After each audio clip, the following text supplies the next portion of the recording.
And I don't want to call anybody out, but I was watching Phillip Rivers, and Greg, he looked absolutely shot. What did I see? Well, you know what, Colin? Philip Rivers, it seems to me that there's 2 games a year where Philip Rivers does not play well. And hopefully this was one of just 2. He's a little later in his career. You might be able to, I'm not sure the sample size is large enough for me yet to make this call. You might say that his arm, which was never a gun, you might say that it's not quite what it was, and we'll have to wait and see on that. This was the first week they ran the ball with a little bit of consistency. Then Gordon got hurt. He'll be back this week. They're going to need to be able to run the ball with consistency. All right, the Steelers have a quarterback, and they have a veteran coach, and a star running back, and 2 really good receivers. And I think they have one of the best linebackers they've had in 10 years, like the Shazier kid. And yet they're flat, and they're not playing well. And I think they're going to lose to Baltimore this weekend. What is the tape saying about the Steelers' offense? What is the problem, Greg?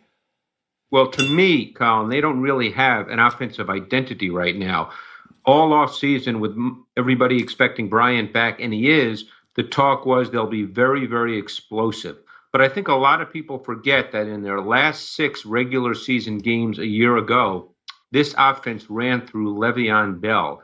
He averaged 27 carries a game, Colin, in those last 6 games for 139 yards. So this offense really was about Le'Veon Bell going down the stretch into the playoffs last year. He started late. Maybe it's time for them to develop that identity, get back that identity, and start their offense with Le'Veon Bell, and not everyone get caught up in the fact that they have all these weapons and they'll be so explosive. A team that's confounding to me, I like them, but I can't figure out how they were so silenced in their opener against Oakland, is the Tennessee Titans. Mariota, a running game, just on the optics, they look so much bigger than Seattle. And Seattle's got its own issues. So Mariota and the Titans off to a nice start. Are you crediting the running game? Mariota, who would you give credit to right now offensively for that team?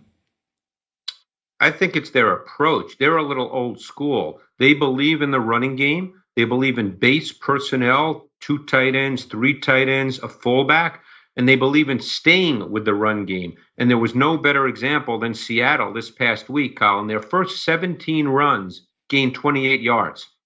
How many teams stay with the run game when that happens? That's a great stat. And their next 16 runs gained 162 yards.